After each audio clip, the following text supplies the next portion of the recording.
गुन्हेगारीच्या जगात कधी कधी अशा काही घटना समोर येतात ज्या ऐकून माणसाच्या मानवतेवरचा विश्वासच उडून जातो। नात्यांमधील विश्वास, प्रेम, आदर जेव्हा वासना आणि स्वार्थापोटी संपून जातो तेव्हा कशा प्रकारे क्रूरतेच्या सर्व सीमा ओलांडल्या जातात याचे एक धक्कादायक उदाहरण नुकतंच समोर आले। मागील काही दिवसांपासून महाराष्ट्रासह संपूर्ण देशात पुणे आणि लोणावळ्याजवळील लोहगड येथील केतन अग्रवाल खून प्रकरण प्रचंड गाजतंय। केतनची होणारी पत्नी सिया गोयलने आपल्या प्रियकराच्या म्हणजेच चेतन चौधरीच्या मदतीने केतनचा काटा काढला। त्या दोघांनी केतनला लोहगडावरून धक्का देऊन दरीत ढकलून मारल्याचं पोलीस तपासातून उघड झालं आणि या बातमीने संपूर्ण महाराष्ट्र हादरून गेला। प्रेम आणि विश्वासाचा हा भयानक अंत पाहून लोक अजूनही स्तब्धच आहेत। हे प्रकरण ताजं असतानाच आता महाराष्ट्राच्याच एका दुसऱ्या कोपऱ्यातून म्हणजेच नवी मुंबईच्या ऐरोली परिसरातून यापेक्षाही भयानक आणि थरकाप उडवणारी एक बातमी समोर आली आहे। या घटनेनं पोलिसांनाही चक्रावून सोडले, कारण ही घटना 11 महिने मोठ्या हुशारीने लपवून ठेवण्यात आली होती। ऐरोलीत राहणाऱ्या एका महिलेनं आपल्या अनैतिक संबंधाआड येणाऱ्या पतीला अत्यंत निर्घृणपणे संपवलंय। त्याचे वेगवेगळे 3 तुकडे केले आणि 3 वेगवेगळ्या ठिकाणी फेकून दिले। पण 11 महिन्यानंतर या गुन्ह्याला वाचा फुटली आहे। हे प्रकरण नेमकं काय होतं आणि कसं उघडकीस आलं हेच आपण या व्हिडिओमधून समजून घेऊ।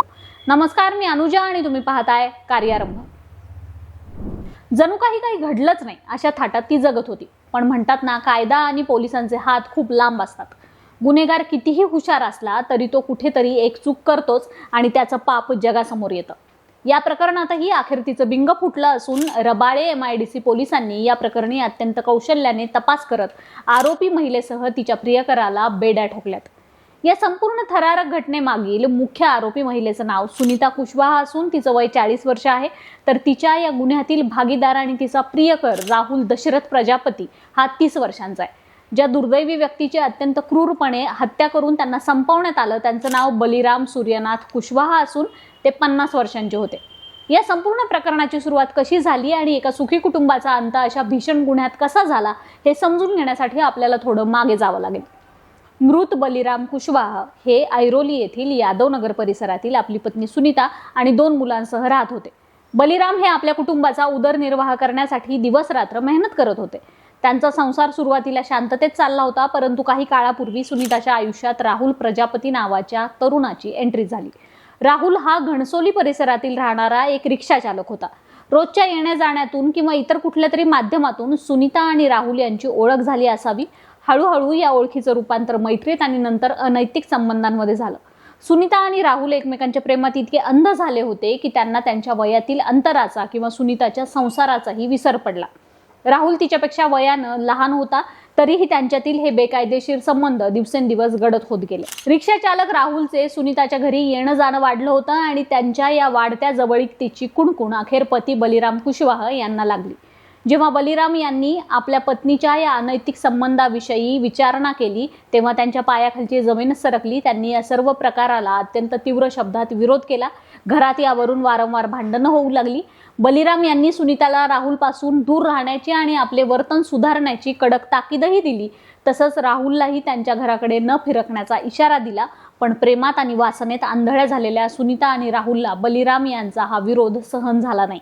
त्यांना बलिराम हे त्यांच्या सुखाच्या मार्गातील सर्वात मोठा अडथळा वाटू लागले। बलिराम जिवंत असेपर्यंत आपण दोघे कधीही एकत्र येऊ शकत नाही याची जाणीव त्यांना झाली होती। याच अवस्थेतून आणि रागातून सुनीता आणि राहुल यांनी बलिराम यांना कायमचे आपल्या मार्गातून दूर करण्याचा म्हणजेच त्यांची हत्या करण्याचा एक भयानक आणि क्रूर कट रचला। हा कट अत्यंत थंड डोक्याने रचण्यात आला होता, जेणेकरून कोणालाही संशय येऊ नये। हा कट यशस्वी करण्यासाठी सुनीताने सर्वात आधी आपल्या दोन्ही मुलांना 2 दिवसांसाठी त्यांच्या मावशीकडे पाठवून दिलं, जेणेकरून घरात कोणतीही अडचण निर्माण होणार नाही आणि मुलं या भयंकर कृत्याची साक्षीदार बनणार नाहीत। घर पूर्णपणे रिकामं झाल्यानंतर ठरलेल्या योजनेनुसार 9 ऑगस्ट 2025च्या रात्री राहुल प्रजापती सुनीताच्या घरी पोहोचला। त्या रात्री बलिराम हे दिवसभराच्या कामानंतर गाढ झोपेत होते। त्यांना अजिबात कल्पना नव्हती की ज्या पत्नीसोबत त्यांनी संसाराची एवढी वर्ष घालवली तीच पत्नी त्यांच्या मृत्यूचं कारण बनणार आहे। बलिराम झोपेत असतानाच सुनीता आणि राहुल यांनी अचानक त्यांच्यावर हल्ला केला। त्यांनी प्रथम बलिराम यांचा गळा आवळला, जेणेकरून त्यांना ओरडता येणार नाही किंवा प्रतिकार करता येणार नाही। गळा आवळल्यामुळे बलिराम हतबल झाले आणि त्यांना त्यानंतर एका धारदार चाकूच्या साहाय्याने संपवण्यात आलं। काही वेळातच बलिराम यांचा जीव गेला। बलिराम तर गेला होता, पण आता सर्वात मोठी समस्या होती ती म्हणजे मृतदेहाची विल्हेवाट लावण्याची। जर मृतदेह घरातच राहिला किंवा बाहेर तसाच टाकला तर पोलीस लगेच त्यांच्यापर्यंत पोहोचतील याची जाणीव त्या दोघांना होती। त्यामुळे पुरावे पूर्णपणे नष्ट करण्यासाठी त्यांनी एका अत्यंत क्रूर कल्पनेचा अवलंब केला. त्यांनी घरातच बलिराम यांच्या मृतदेहाचे तुकडे करण्याचे ठरवलं आणि धारदार हत्याराच्या साहाय्याने त्यांनी मृतदेहाचे 3 तुकडे केले, ज्यामध्ये डोकं, धड आणि पाय वेगवेगळे करण्यात आले. हा सर्व प्रकार अत्यंत भयानक होता. स्वतःच्या पतीच्या रक्ताने माखलेला मृतदेह कापताना सुनीताच्या हाताला किंचितही थरकाप सुटला नाही, यावरून तिच्या क्रूरतेची कल्पना येते. मृतदेहाचे तुकडे केल्यानंतर त्यांनी ते तुकडे वेगवेगळ्या गोण्या आणि चादरीत घट्ट गुंडाळले, जेणेकरून रक्ताचे डाग बाहेर पडणार नाहीत आणि दुर्गंधी येणार नाही. त्यानंतर रात्रीच्या अंधाराचा फायदा घेऊन राहुलने आपली रिक्षा घराबाहेर आणली. त्या गोण्या आणि चादरीत गुंडाळलेले मृतदेहाचे तुकडे अत्यंत शिताफीने रिक्षात लोड करण्यात आले. रात्रीच्या वेळी रस्त्यावर शुकशुकाट असल्याचा फायदा घेत राहुल आणि सुनीता रिक्षा घेऊन ऐरोली जवळील गवळी देव परिसराच्या दिशेने निघाले. गवळी देव हा डोंगराळ आणि दाट झाडीचा परिसर आहे, जिथे सामान्यतः लोकांची वर्दळ खूप कमी असते. तिथल्या दाट जंगलात आणि झाडाझुडपांमध्ये त्यांनी बलिराम यांच्या मृतदेहाचे ते 3 तुकडे 3 वेगवेगळ्या ठिकाणी फेकून दिले, जेणेकरून जर एखादा तुकडा सापडला तरी पूर्ण मृतदेहाची ओळख पटणार नाही आणि जंगली प्राणी ते तुकडे खाऊन नष्ट करतील. पुरावे नष्ट केल्याची खात्री करून दोन्ही आरोपी पुन्हा घरी परतले आणि त्यांनी घरातील रक्ताचे डाग आणि इतर सर्व पुरावे अतिशय काळजीपूर्वक साफ केले. यानंतरचा काळ सुनीतासाठी अतिशय आव्हानात्मक होता, कारण तिला लोकांच्या प्रश्नांना तोंड द्यायचं होतं. तिने अतिशय हुशारीने पावलं टाकत पुढे जायला सुरुवात केली. तिने यादवनगरमधील आपलं स्वतःचं घर एका भाडेकरूला देऊन टाकलं आणि गोळा केलेलं भाडं घेऊन ती आपल्या मुलांसह राहुल सोबत घणसोली येथील एका नवीन घरात वास्तव्यास गेली. तिथे ती राहुल सोबत पती पत्नीसारखी राहू लागली. शेजाऱ्यांना आणि ओळखीच्या लोकांना तिने सांगितलं की तिचे पती बलिराम हे कोणालाही न सांगता कुठेतरी निघून गेले आहेत. अशा प्रकारे तब्बल 8 ते 9 महिने उलटून गेले. सुनीताला वाटलं की तिने रचलेला हा प्लॅन पूर्णपणे यशस्वी झालाय आणि आता ती आयुष्यभर राहुल सोबत आनंदाने राहू शकते. परंतु नियतीचा खेळ वेगळाच असतो. जवळपास 8 महिन्यानंतर म्हणजेच एप्रिल 2026च्या सुमारास बलिराम यांचा सख्खा भाऊ गावावरून आपल्या भावाला आणि कुटुंबाला भेटण्यासाठी ऐरोलीत आला. जेव्हा तो यादवनगरमधील घरी पोहोचला तेव्हा त्याला तिथे भावाऐवजी दुसरेच भाडेकरू राहताना दिसले. त्याने सुनीताचा शोध घेतला आणि घणसोली येथे जाऊन तिची भेट घेतली. जेव्हा त्याने आपल्या भावाविषयी म्हणजेच बलिराम यांच्याविषयी विचारणा केली तेव्हा सुनीताने अत्यंत थंडपणे उत्तर दिलं. काही महिन्यांपूर्वी बलिराम यांचे माझ्यासोबत जोरदार भांडण झाले होते आणि त्या रागाच्या भरात ते घर सोडून निघून गेले आहेत. तेव्हापासून त्यांचा काहीही पत्ता नाही. सुनीताने दिलेले हे उत्तर बलिराम यांच्या भावाला अजिबात पटलं नाही. जर भाऊ घर सोडून गेला होता तर सुनीताने स्वतःहून पोलिसात तक्रार का केली नाही? तिने घर भाड्याने देऊन दुसऱ्या ठिकाणी राहायला का सुरुवात केली आणि ती राहुल नावाच्या व्यक्तीसोबत का राहते आहे? हे सर्व प्रश्न त्याच्या मनात निर्माण झाले. सुनीताच्या वागण्यातील संशयास्पद बदल पाहून त्याचा संशय अधिकच बळावला. अखेर कोणताच मार्ग न उरल्याने त्याने एप्रिल 2026 मध्ये रबाळे MIDC पोलीस ठाणं गाठलं आणि आपला भाऊ बलिराम कुशवाह बेपत्ता असल्याची रितसर तक्रार दाखल केली. पोलिसांनी बेपत्ता झाल्याची तक्रार नोंदवून घेतल्यानंतर या प्रकरणाचा तपास सुरू झाला. सुरुवातीला ही एक सामान्य बेपत्ता झाल्याची केस वाटत होती, परंतु जेव्हा पोलिसांनी सुनीताची प्राथमिक चौकशी केली तेव्हा पोलिसांनाही तिच्या जबाबात विसंगती आढळून आली. ती प्रत्येक वेळी पती बेपत्ता झाल्याची वेगवेगळी कारणं आणि वेगवेगळ्या तारखा सांगत होती. पोलिसांचा संशय बळावल्याचं लक्षात येताच सुनीता आणि राहुल सतर्क झाले. त्यांनी अत्यंत हुशारी दाखवत आपले जुने मोबाईल हँडसेट आणि सिम कार्ड नष्ट केले किंवा बदलले आणि नवीन हँडसेट व नवीन सिम कार्ड वापरण्यास सुरुवात केली, जेणेकरून पोलीस त्यांच्या जुन्या कॉल रेकॉर्ड्सवरून त्यांच्यापर्यंत पोहोचू शकणार नाहीत. परंतु आधुनिक तंत्रज्ञानासमोर गुन्हेगारांची ही चलाखी फार काळ टिकत नाही. रबाळे MIDC पोलिसांनी या प्रकरणात तांत्रिक तपासाचा आणि सायबर सेलचा आधार घेतला. पोलिसांनी सुनीता आणि राहुल यांच्या नवीन क्रमांकाचे CDR म्हणजेच कॉल डिटेल रेकॉर्ड्स काढले. तेव्हा तांत्रिक तपासादरम्यान एक अत्यंत धक्कादायक आणि संशयास्पद गोष्ट पोलिसांच्या समोर आली. राहुल आणि सुनीता हे वेगवेगळ्या आणि नवीन क्रमांकावरून केवळ एकमेकांशीच सातत्याने संपर्क साधताना दिसत होते.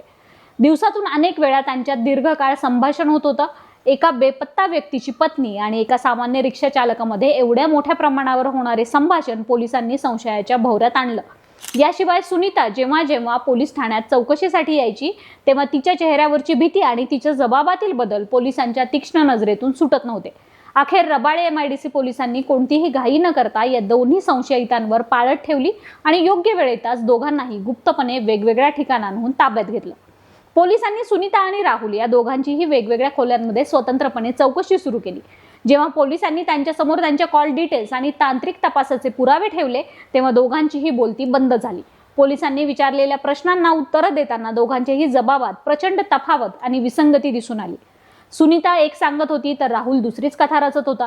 पोलिसांच्या अनुभवी नजरेनं ओळखलं होतं की डाळ नक्कीच कुठेतरी शिजते आहे आणि या दोघांनी काहीतरी मोठा गुन्हा लपवलाय। अखेर पोलिसांनी आपला खाक्या दाखवत कसून आणि कडक चौकशी करण्यास सुरुवात केली।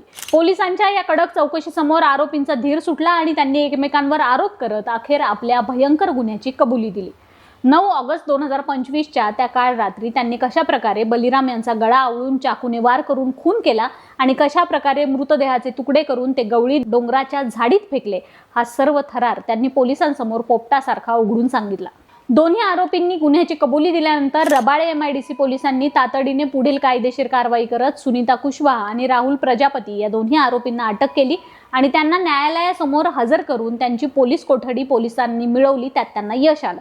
आरोपींच्या कबुलीनंतर आता पोलिसांसमोर सर्वात मोठं आव्हान उभं राहिलं होतं ते म्हणजे मृत बलिराम कुशवाहा यांच्या मृतदेहाचे अवशेष शोधण्याचं। गुन्हा घडून आता तब्बल 11 महिने उलटून गेलेत।